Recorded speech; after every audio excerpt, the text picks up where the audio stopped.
નમસ્કાર વિદ્યાર્થી મિત્રો, કેમ છો બધા? મજામાં? જ્ઞાન મંદિર મોડર્ન સ્કૂલની યુટ્યુબ ચેનલ ઉપર આપ સર્વ વિદ્યાર્થી મિત્રોનું હું હાર્દિક સ્વાગત કરું છું. વિદ્યાર્થી મિત્રો, આપણે ધોરણ 11 ભૂગોળ વિષયની અંદર પ્રકરણ નંબર 6 ખડકો, ખનિજો અને જમીન, બરાબર, એ ટોપિકની ચર્ચા કરી હતી, જેની અંદર આ પ્રકરણ જે આપણે છેલ્લા લેક્ચરની અંદર પૂર્ણ કર્યું હતું. બરાબર, ત્યાર પછી આ લેક્ચરની અંદર વિદ્યાર્થી મિત્રો આપણે પ્રકરણ નંબર 5ની શરૂઆત છે એ કરવાની છે. તો વિદ્યાર્થી મિત્રો, પ્રકરણ નંબર 5 જે છે એ ભૂમિખંડો અને મહાસાગરો, બરાબર, જેના વિશે આપણે આ લેક્ચરની અંદર અભ્યાસ છે એ કરવાનો છે. વિદ્યાર્થી મિત્રો, આપણને ખ્યાલ છે કે ભાઈ ભારતની અંદર જે ભૂપૃષ્ઠ જે છે, બરાબર, ભારતના ભૂગોળની અંદર જે ભૂપૃષ્ઠ જે છે કે જેની અંદર ઘણી બધી વિશિષ્ટતાઓ જે છે એ રહેલી છે. અને આ વિશિષ્ટતાઓને કારણે ભારતની અંદર મહાસાગરો, સાગરો, બરાબર, પર્વતો, ઉચ્ચ પ્રદેશો, બરાબર, આ બધા જ વસ્તુઓ, ખડકો જે છે, ખનિજો, આ બધી વસ્તુઓ ટૂંકમાં જઈને કહી શકાય કે ભાઈ ભારતના ભૂપૃષ્ઠની અંદર આપણને સમાવેશ થતો હોય. અને જેના વિશે આપણે ભૂગોળ વિષયની અંદર અભ્યાસ છે એ કરતા હોઈએ છીએ. તો વિદ્યાર્થી મિત્રો, અહીં પ્રકરણ નંબર 5 જે છે, જેની અંદર આ ભારતના ભૂપૃષ્ઠની અંદર જે સમાવેશ થતા હોય એવા ભૂમિખંડો અને મહાસાગરો, બરાબર, એના વિશે આપણે વાત જે છે એ કરવાની છે કે ભાઈ ભૂમિખંડો છે, ભૂમિખંડો કોને કહેવાય, ભૂમિ સ્વરૂપો કોને કહેવાય, બરાબર, કે ભૂમિખંડો છે એની રચના કઈ રીતે થતી હોય, ક્યાં ક્યાં ભૂમિખંડો છે આવેલા છે. એ ઉપરાંત મહાસાગરો જેની વાત કરીએ છીએ કે મહાસાગર જે છે એ કોને કહેવાય, એની રચના કઈ રીતે થતી હોય, બરાબર, કે આ સાગરોમાંથી મહાસાગર જે છે એ બનતા હોય છે. અને આ મહાસાગરો આપણે ખબર છે કે હિન્દ મહાસાગર છે, અરબ સાગર છે, બરાબર, આ બધા મહાસાગરોની રચના કઈ રીતે થતી હોય અને ક્યાં ક્યાં આ સાગરો જે મહાસાગરો આવેલા છે, બરાબર, એની વિસ્તૃત ચર્ચા જે છે આપણે આ ચેપ્ટરની અંદર છે એ કરવાની છે. તો વિદ્યાર્થી મિત્રો, ચાલો આપણે પાઠની શરૂઆત કરીએ. તો જોઈએ તેની અંદર, તો અહીં જુઓ, ભૂમિખંડો અને મહાસાગરોની ઉત્પત્તિ અંગેના કેટલાય પ્રશ્નો વણ ઉકેલ્યા છે કે ભાઈ ભૂમિખંડો અને મહાસાગરો આ બંનેની જે ઉત્પત્તિ એટલે કઈ રીતે એનો વિકાસ થયો, બરાબર, એવા ઘણા બધા પ્રશ્નો જે છે કે જે આપણી સોલ્વ છે એ પ્રશ્નો જે છે એનું નિરાકરણ આવી શક્યું નથી. પૃથ્વીની ભૂરચના વિશેનું જ્ઞાન જેમ જેમ વધતું ગયું તેમ તેમ ભૂમિખંડો અને મહાસાગરોનું વિતરણ અને તેમની ઉત્પત્તિ વિશેના વિચારો રજૂ થતા ગયા. કે જે રીતે પૃથ્વી ઉપર જે ભૂરચના એટલે કે ભાઈ જે રીતે જમીન જે છે એ બને છે એના વિશેનું જ્ઞાન જેમ જેમ વધતું ગયું તેમ તેમ ભૂમિખંડો અને મહાસાગરોની પણ ઉત્પત્તિ છે અને એના વિચારો પણ એટલા જ તે વધતા છે એ જતા ગયા છે. આમાં ખંડ પ્રવાહન અને ભૂતકીય વિવર્તકીય સિદ્ધાંતની સંકલ્પનાઓની સ્વીકૃતિ વધતી ગઈ છે, બરાબર.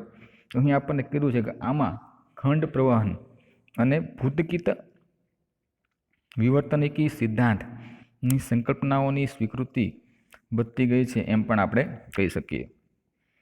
પૃથ્વી પર ભૂમિખંડો, મહાસાગરો, પર્વતો, ખીણો, ઉચ્ચ પ્રદેશો અને મેદાનો વગેરે વિશિષ્ટ ભૂભાગો છે એ આવેલા છે. વિદ્યાર્થી મિત્રો, અહીં આપણને મેં તમને અગાઉ વાત કરી હતી એ રીતે કે ભાઈ પૃથ્વી સપાટીઓ પર એ અલગ અલગ પ્રકારના જે ભૂમિખંડો, મહાસાગરો, પર્વતો જે છે એ આવેલા હોય છે, બરાબર, ઉચ્ચ પ્રદેશો આવેલા છે, ખીણ જે છે એ આવેલી હોય છે.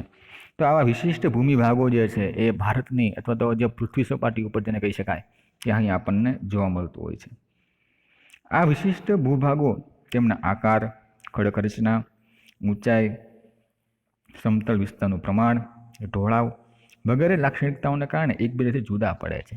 તો અહીં આપણને કીધું કે ભાઈ અમુક વસ્તુ જેમાં જો ભૂગોળની અંદર કે ઉચ્ચ પ્રદેશો જે છે એની આકાર અને લઈને કારણે અલગ પડતું હોય, એ જ પ્રમાણે ઉચ્ચ પ્રદેશ મેદાનો જે છે, પર્વતો જે છે, બરાબર, ઊંચાઈ, ખડક અને સમતલ વિસ્તારનું પ્રમાણને આધારે આ બધી જ વસ્તુઓની અંદર એ અલગ ભાત જે છે આપણને જોવા મળતું હોય છે, એકબીજાથી જુદું પડતું હોય છે. તેથી તેઓને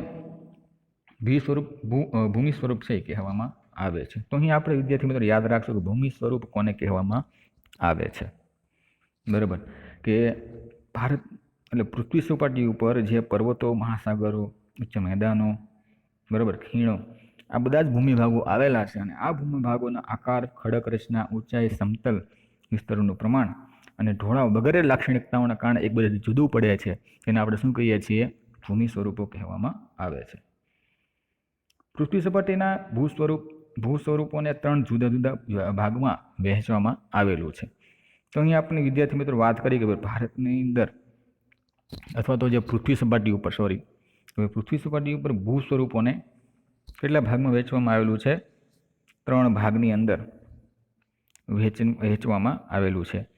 જેની અંદર 3 ભાગ જે જોઈએ તો પ્રથમ શ્રેણીના ભૂમિ સ્વરૂપો, બીજું છે દ્વિતીય શ્રેણીના ભૂમિ સ્વરૂપો અને ત્રીજું તૃતીય શ્રેણીના ભૂમિ સ્વરૂપો. બરાબર, આ 3 અલગ અલગ ભાગની અંદર વિદ્યાર્થી મિત્રો અહીં આપણને ભૂમિખંડો અને મહાસાગરોને વહેંચેલા છે. તો અહીં આપણે જોઈએ કે ભાઈ પ્રથમ શ્રેણીના ભૂમિ સ્વરૂપોમાં કઈ કઈ વસ્તુનો સમાવેશ થાય છે, એની વ્યાખ્યાઓ છે એ કઈ છે. ત્યાર પછી દ્વિતીય શ્રેણીના ભૂમિ સ્વરૂપો છે એ કોને કહેવામાં આવે છે, તૃતીય શ્રેણીના ભૂમિ સ્વરૂપો કોને કહેવામાં આવે છે, અને ત્યાર પછી એના વિસ્તૃત અભ્યાસ છે આપણે આ ચેપ્ટરની અંદર જોઈએ. તો ચાલો આપણે પ્રથમ શ્રેણીનું ભૂમિ સ્વરૂપ કોને કહીશું? પૃથ્વીની ઉત્પત્તિ બાદ સૌપ્રથમ અસ્તિત્વમાં આવેલા ભૂમિખંડો અને મહાસાગર પ્રથમ શ્રેણીના ભૂમિ સ્વરૂપો કહેવામાં આવે છે.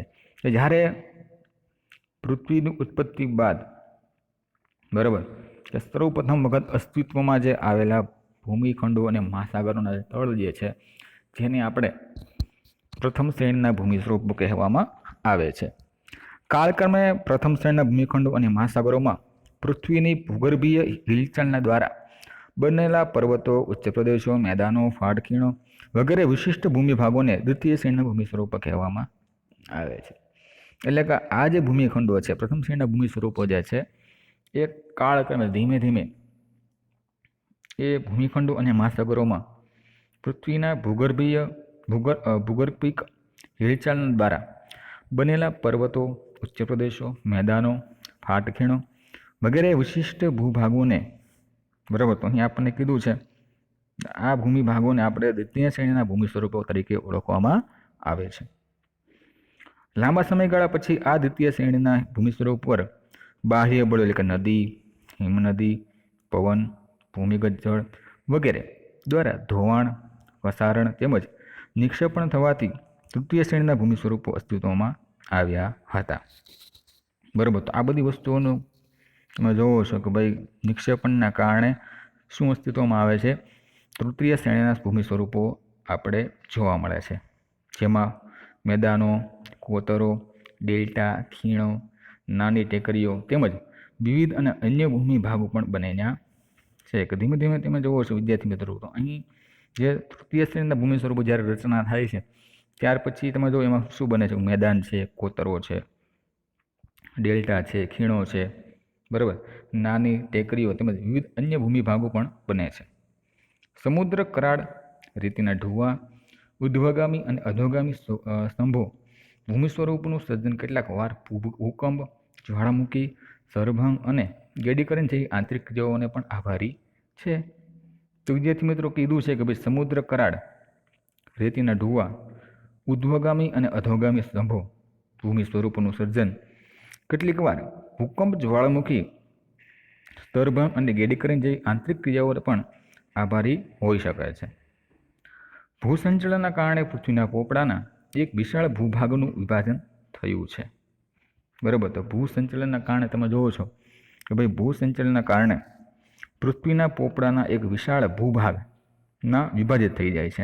અને આ વિભાજિત ભૂખંડો વિવિધ દિશાઓમાં સરકતા ગયા અને ભિન્ન અંતરે ગોઠવાતા ગયા. બરાબર, તો ભાઈ અલગ અલગ ભાગમાં વિભાજિત થઈ ગયા ભૂખંડો અને અલગ અલગ ભિન્ન ભાગની અંતરે એ ગોઠવાતા થતા હોય છે. ભૂખંડોની વચ્ચે નીચાણવાળા ભાગોમાં પાણી ભરાયા. પાણીની સપાટી કરતાં ઊંચાઈ આવેલા ભૂભાગો ભૂમિખંડો કહેવાય છે. બરાબર, પાણીની સપાટી ઉપરથી જે ઊંચાઈ આવતા હોય એવા ભૂમિભાગોને ભૂમિખંડો પણ કહેવામાં આવે છે. અને વિશાળ જળરાશિ ધરાવતા વિસ્તારોને મહાસાગરો કહેવાય. તો એ યાદ રાખવાનું કે ભાઈ પૃથ્વીની સપાટી કરતાં ઊંચાઈ આવેલા ભૂમિભાગો ભૂમિખંડો કહેવાય. બરાબર, પૃથ્વી સપાટી ઉપરથી જે ઊંચાઈ આવેલા હોય. ઓકે, અને વિશાળ જળરાશિ ધરાવતા વિસ્તારો જેને આપણે શું કહીએ છીએ, મહાસાગરો કહેવામાં આવે છે. ખ્યાલ આવ્યો કે ભાઈ અહીં છે આપણે 3 જૂથોમાં વિભાજિત થયેલું છે. પ્રથમ શ્રેણીના ભૂ સ્વરૂપો, ત્યાર પછી દ્વિતીય શ્રેણીના ભૂમિ સ્વરૂપો, અને ત્રીજું છે તૃતીય શ્રેણીના ભૂમિ સ્વરૂપો. ઓકે, તો જેની અંદર ભૂમિખંડો અને મહાસાગરો કોને કહેવાય એ પણ અહીં આપણને કીધેલું છે કે ભાઈ પાણીની સપાટી કરતાં ઊંચાઈએ આવેલા ભૂમિભાગોને ભૂમિખંડો કહેવાય, અને વિશાળ જળરાશિ ધરાવતા વિસ્તારોને મહાસાગરો કહેવામાં આવે છે. ઓકે, ખ્યાલ આવ્યો. ત્યાર પછીનો વિદ્યાર્થી મિત્રો ટોપિક આપણે જોઈએ તો કે ભાઈ ભૂમિખંડો અને મહાસાગરો છે એ વિતરણની લાક્ષણિકતાઓ વિશે આપણે જોવાનું છે.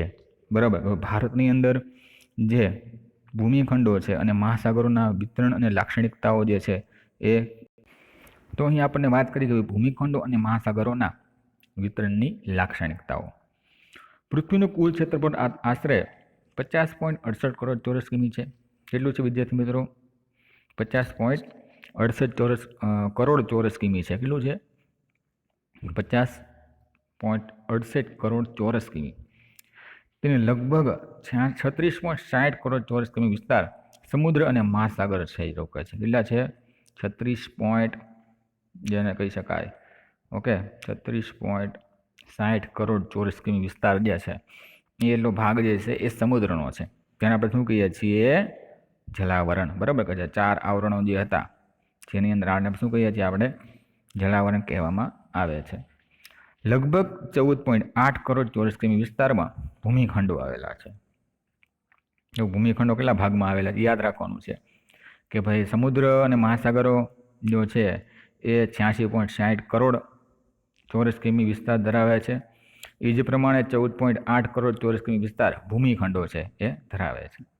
મહાસાગરો, સમુદ્ર અને ભૂમિખંડોનું પ્રમાણ અનુક્રમે 71% અને 29% જોવા મળે છે. બરાબર છે, 71 અને 29% અહીં આપણે જોઈ શકીએ છીએ. વિષુવવૃત્ત પૃથ્વીના ઉપર ઉત્તર ગોળાર્ધ અને દક્ષિણ ગોળાર્ધ એવા 2 સરખા ભાગો પાડે છે. બરાબર, કે ભાઈ આપણે અક્ષાંશ, રેખાંશ, બરાબર, વિષુવવૃત્ત, આ બધી વસ્તુ જે આપણે પૃથ્વીના ગોળાર્ધનો જ્યારે અભ્યાસ કર્યો હતો ત્યારે આપણે જોયું હતું. ઓકે, તો વિષુવવૃત્ત પૃથ્વીના ઉત્તર ગોળાર્ધ અને દક્ષિણ ગોળાર્ધ એવા 2 સરખા ભાગ છે એ પાડે છે. ઉત્તર ગોળાર્ધ જમીન ગોળાર્ધ તરીકે ઓળખાય છે. ઉત્તરનો ગોળાર્ધ કઈ રીતે કહેવામાં આવે છે? જમીન ગોળાર્ધ તરીકે ઓળખીએ છીએ. ઓકે, અહીં પૃથ્વીનો લગભગ 81% જમીન વિસ્તાર આવેલો છે. કયા ટકા છે? પૃથ્વીનો લગભગ 81% જમીન વિસ્તાર જે છે એ ઉત્તર ગોળાર્ધ, જમીન ગોળાર્ધની અંદર આવેલો છે. જેમાં ઉત્તર અમેરિકા, યુરોપ, એશિયા, આફ્રિકા, દક્ષિણ અમેરિકા ખંડના કેટલાક વિસ્તારો છે એ અહીં આપણને જોવા મળે છે. બરાબર, કે આની અંદર આપણે જોઈએ તો ઉત્તર અમેરિકા છે, યુરોપ છે, બરાબર, એશિયા છે, આફ્રિકા અને દક્ષિણ અમેરિકા ખંડ જેવા કેટલાક વિસ્તારો અહીં આપણને જોવા મળે છે. દક્ષિણ ગોળાર્ધમાં જળરાશિના વિસ્તાર વધારે છે, તેથી તે જળ ગોળાર્ધ કહેવામાં આવે છે. કે ભાઈ દક્ષિણ બાજુ તમે જાઓ, બરાબર છે, તો દક્ષિણ બાજુએ જે ગોળાર્ધ છે વધારે હોવાના કારણે તેને આપણે જળ ગોળાર્ધ પણ નામ અહીં આપેલું છે. જળરાશિ અને જમીન વિસ્તારની સરખામણી કરીએ તો અહીં લગભગ 90.5% પાણી અને માત્ર 9.5% જમીન વિસ્તાર જે છે એ આવેલો છે. ઉત્તર ગોળાર્ધમાં 20 સેલ્સિયસથી 70 સેલ્સિયસ સુધી અને દક્ષિણ ગોળાર્ધની અંદર 70 સેલ્સિયસથી 80 સેલ્સિયસ અક્ષાંશ સુધી જમીનને છે એ અધિકતા એ અહીં આપણને જોવા મળે છે. તો વિદ્યાર્થી મિત્રો, અહીં આપણને કીધું કે જળરાશિ અને જમીન વિસ્તાર, બરાબર, એની સરખામણીએ જો જોઈએ તો લગભગ 90.5% પાણી અને માત્ર 9.5% જમીન વિસ્તાર જે છે એ અહીં આવેલો છે. ઉત્તર ગોળાર્ધમાં 20 સેલ્સિયસથી 70 સેલ્સિયસ સુધી અને દક્ષિણ ગોળાર્ધમાં 70થી 80 સેલ્સિયસ અક્ષાંશ સુધી જમીનની અધિકતા જે છે અહીંયા આપણને જોવા મળે છે. પેસિફિક, એટલાન્ટિક, હિન્દ અને આર્કટિક 4 મહાસાગરો પૃથ્વીની સમગ્ર જળરાશિના 92.7% વિસ્તાર છે એ ધરાવે છે. તો આ બધા મહાસાગરો જે છે એ આવેલા છે કે જે પૃથ્વી ઉપર 92.7% જે છે એ વિસ્તાર આનો આવેલો છે. ભૂમિખંડો, મહાસાગરો મુખ્યત્વે ત્રિકોણાકાર જે છે, બરાબર. કયા આકારના છે? ત્રિકોણાકારના. મહાસાગરો પોતાના દક્ષિણ ભાગમાં પહોળા અને ઉત્તર તરફ સાંકડા બનતા જાય છે, જ્યારે ભૂમિખંડો ઉત્તરમાં પહોળા અને દક્ષિણમાં સાંકડા બનતા જતા હોય છે.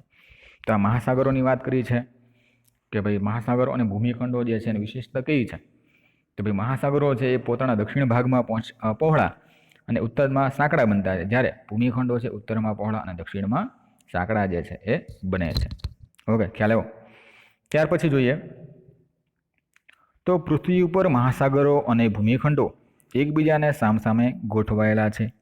મહાસાગરો દક્ષિણમાં વધુ, જ્યારે ઉત્તર ગોળાર્ધમાં ઓછો ભૂમિ વિસ્તાર છે એ રોકે છે. તો અહીં આપણને વાત કરી છે કે ભાઈ પૃથ્વી ઉપર મહાસાગરો અને ભૂમિખંડો એકબીજાની સામસામે ગોઠવાયેલા છે. ક્યાં ગોઠવાયેલા છે? એકબીજાની સામસામે. મહાસાગરો દક્ષિણમાં વધુ, જ્યારે ઉત્તર ગોળાર્ધમાં ઓછા ભૂમિ વિસ્તાર જે છે એ ધરાવતા હોય છે. ઓકે, તો અહીં આપણને વાત કરીએ છીએ કે ભાઈ ત્યાર પછી આપણે ટોપિક જોઈએ તો ભૂમિખંડો. ઠીક છે, ભૂમિખંડો અને મહાસાગરો જે છે એના વિતરણના સિદ્ધાંતો જે છે એ કયા કયા છે? બરાબર. તો વિતરણના સિદ્ધાંતો કે જેના ઉપર ભૂમિખંડો અને મહાસાગરોને વિતરણ કરી નાખવામાં આવેલું છે. ભૂમિખંડો અને મહાસાગરોના વિતરણના સિદ્ધાંતો તેમની ઉત્પત્તિ સંબંધિત પ્રશ્નોના નિરાકરણ માટે મદદરૂપ થાય છે.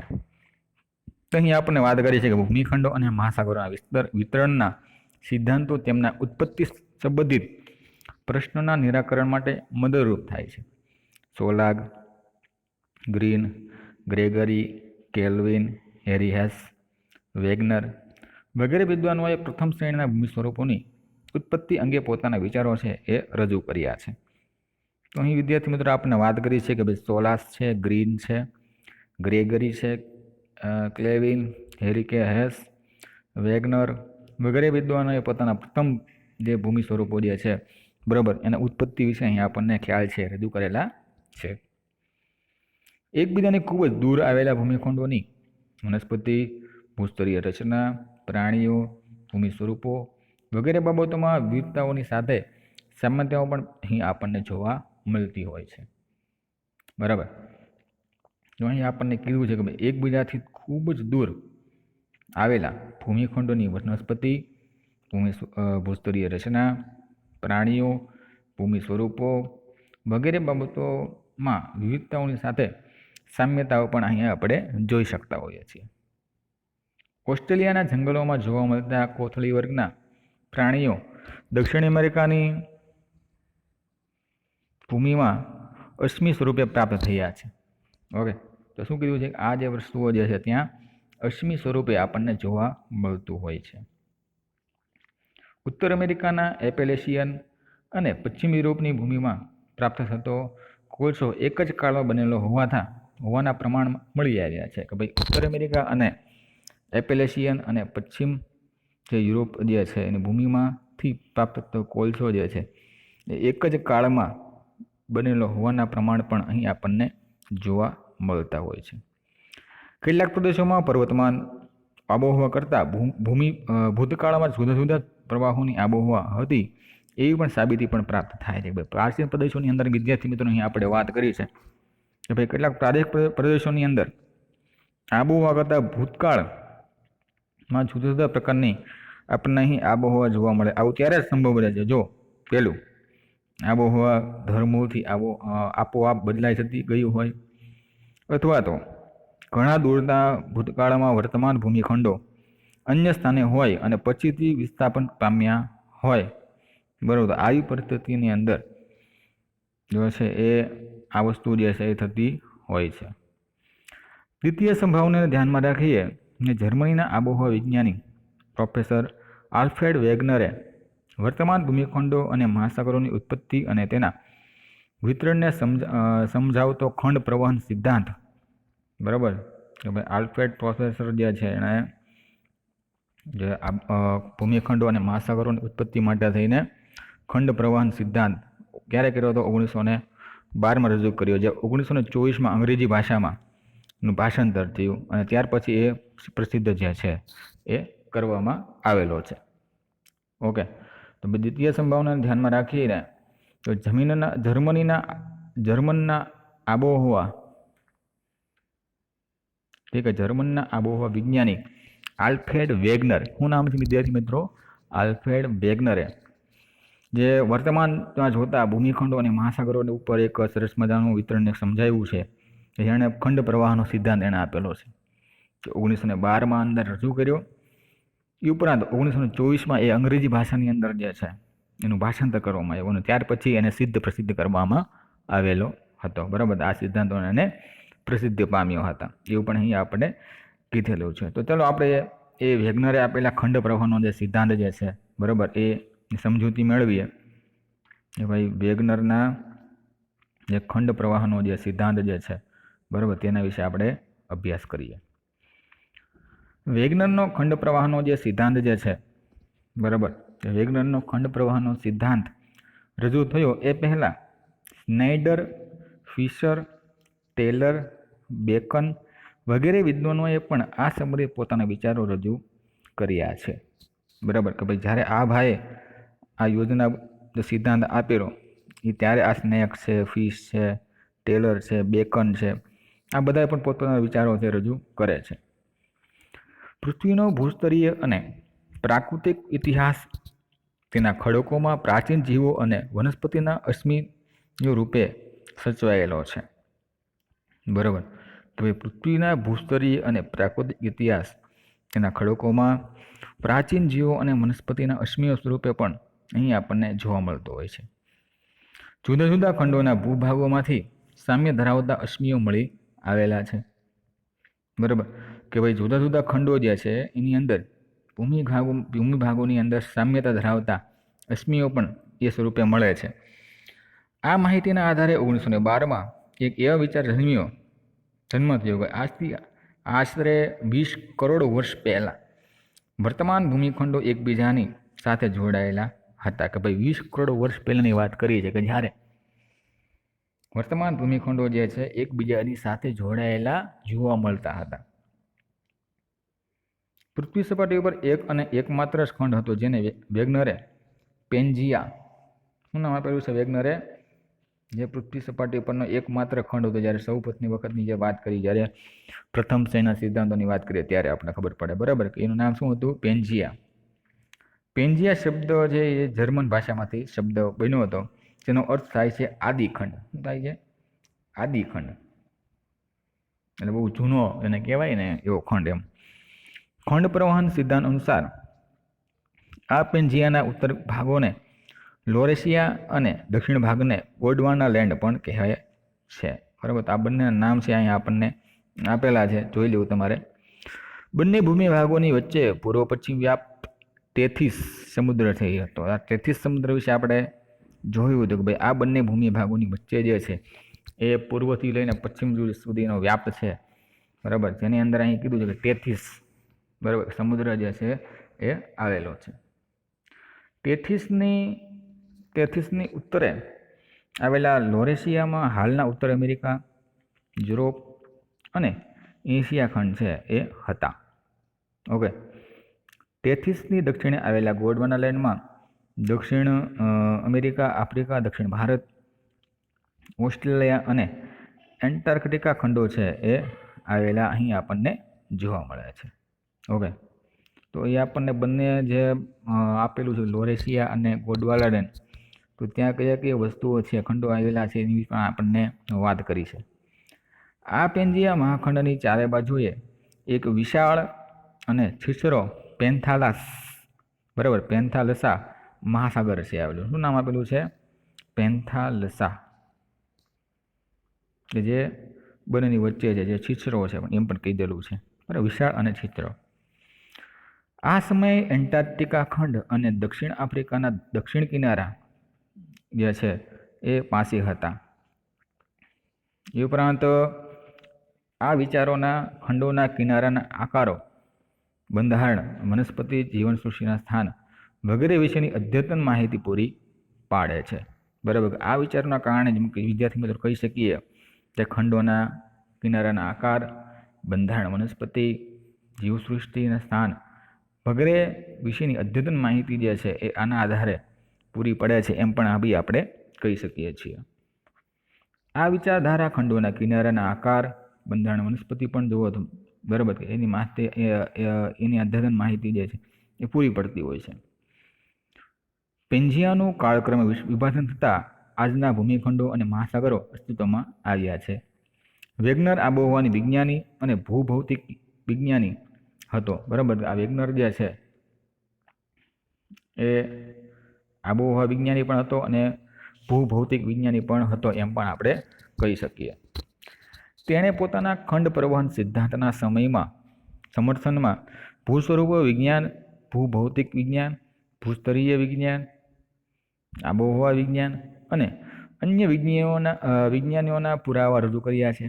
બરાબર. અહીં આપણે 5.1 જે ખંડ પ્રવહનની આકૃતિનો સિદ્ધાંત જે સ્પષ્ટ એણે કરેલા છે એમાં તમે જોઈ શકો છો કે ભાઈ આ છે એ ઉત્તર અમેરિકા છે. મેં તમને કીધું એમ કે લોરેશિયા, યુરોપ, એશિયા. અહીં વચ્ચે શું આપેલો છે? ટેથીસ. ઓકે, ટેથીસ સાગર જે છે એ જોવા મળે છે. આફ્રિકા, આ જે છે આ પ્રદેશનું નામ શું આપેલું છે? ગોંડવાના લેન્ડ. દક્ષિણ અમેરિકા, આફ્રિકા, ઓસ્ટ્રેલિયા, ટાનાસી અને એન્ટાર્કટિકા.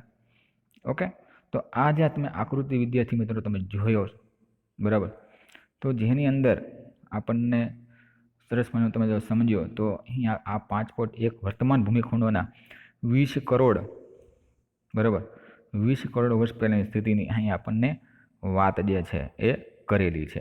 બરાબર. ત્યાર પછી વિદ્યાર્થી મિત્રો આપણે આગળ જોઈએ તો એક લાસ્ટ ટોપિકની અંદર આ વાત કરી દઈએ કે ભાઈ દ્વિતીય જીવન યુગ દરમિયાન પૃથ્વીના ગુરુત્વાકર્ષણ અને અન્ય બળોના કારણે પેન્જિયામાં ભંગાણ પડ્યું હતું. બરાબર. દ્વિતીય જીવન યુગ જે છે એ દરમિયાન ગુરુત્વાકર્ષણ બળ તેના વિશે આપણે અભ્યાસ કર્યો હતો. બરાબર. ગુરુત્વાકર્ષણ અને બળોના કારણે પેન્જિયામાં ભંગાણ પડ્યું. અલગ પડેલા ભૂખંડો તેની નીચે આવેલા ભૂરસ અને ઉત્તર વિશાળ તારપ્પાની જેમ તરતા હતા. આ ભૂમિખંડોમાંથી છૂટા પડેલા કેટલાક ભૂખંડો બળની દિશામાં સરકવા લાગ્યા. બરાબર. આ દિશાઓના કારણે શું થાય છે કે બળના કારણે છે આ વસ્તુઓ છે એ સરકે છે, એટલે કે ખસતા જાય છે. અને ઉત્તર અમેરિકા અને દક્ષિણ અમેરિકા, યુરોપ અને આફ્રિકાથી છૂટા પડી પશ્ચિમ તરફ છે એ સરક્યા છે. બરાબર છે. તો ક્યાંથી ક્યાં સરક્યા છે એ પણ તમારે જોઈ લેવાનું છે. આફ્રિકાના યુરોપ વિષુવવૃત્ત તરફ ખસ્યા અને તૃતીય જીવનયુગ દરમિયાન ઓસ્ટ્રેલિયા અને એન્ટાર્કટિકા દક્ષિણ દિશામાં સરકવા લાગ્યા. ભારતીય ઉપખંડ આફ્રિકાથી લગભગ અલગ થઈ ઉત્તર પૂર્વ તરફ ખસ્યો. સમયાંતરે અલગ પડેલા ભૂમિખંડો વર્તમાન સ્થાન પર ગોઠવાયા કે ભાઈ અલગ અલગ જે પડેલા જે ભૂમિખંડો છે એને પોતાના જે સ્થાન ઉપર છે ધીમે ધીમે આવતા જાય છે. અને આ ભૂમિખંડો વચ્ચે ખાલી વિસ્તાર નિર્માણ પામ્યા. આ ખાલી વિસ્તારમાં જળરસ એકઠી થતાં મહાસાગરો અને સમુદ્ર છે એ અસ્તિત્વમાં આવ્યા હતા. બરાબર. આ ભૂમિખંડો જે છે એ અલગ હતા, ધીમે ધીમે ભેગા થાય પણ વચ્ચેનો જે ભાગ જે છે બરાબર છે એ ખાલી હતો અને એ ખાલી ભાગની અંદર પાણી ભરેલું રહે છે અને આ પાણીને આપણે શું કહીએ છીએ? મહાસાગરો જે છે એ કહેવામાં આવે છે. તો વિદ્યાર્થી મિત્રો અહીં આપણે અહીંયા સુધી જે છે એ રાખીએ છીએ. આવતા લેક્ચરની અંદર આજથી વેગનરના ખંડ પ્રવાહનો સિદ્ધાંત જે છે વિચારોથી આપણે આના પછીના વિડીયોથી આપણે સ્ટાર્ટ છે એ કરવાનું છે. પણ મેં તમને કીધું એમ વિદ્યાર્થી મિત્રો આપણે સાથે તમારી નોટ પેન છે રાખવી, પાઠ્યપુસ્તક છે એ ખુલ્લું રાખવું. અમુક જે હાઇલાઇટ હું જે કરું છું એ તમારે સાથે સાથે હાઇલાઇટ કરતું જવાનું છે. બરાબર. અને વાંચન પણ વધારવાનું છે, વાંચન પણ સાથે સાથે કરતું જવાનું રહેશે. બરાબર છે. તો વિદ્યાર્થી મિત્રો અહીં આપણે આ લેક્ચર જે છે પૂર્ણ કરીએ છીએ. નેક્સ્ટ વિડીયોની અંદર પાછા આપણે ભેગા થઈશું. ત્યાં સુધી એ પહેલાં તમને એક હોમવર્ક જે છે એ હું તમને આપી દઉં છું કે હોમવર્કની અંદર તમારે જે ભૂમિખંડો અને મહાસાગરો જે છે બરાબર છે, આ ભૂમિખંડો અને મહાસાગરો આ ટોપિક જે છે એ તમારે હોમવર્કની અંદર ઓકે લખવાનો છે. હેલો, હોમવર્કની અંદર તમારે એ ટોપિક જે છે એ લખવાનો રહેશે. ઓકે, તો નેક્સ્ટ વિડીયોની અંદર પાછા ભેગા થઈશું. ત્યાં સુધી stay home, stay safe. Okay, bye student.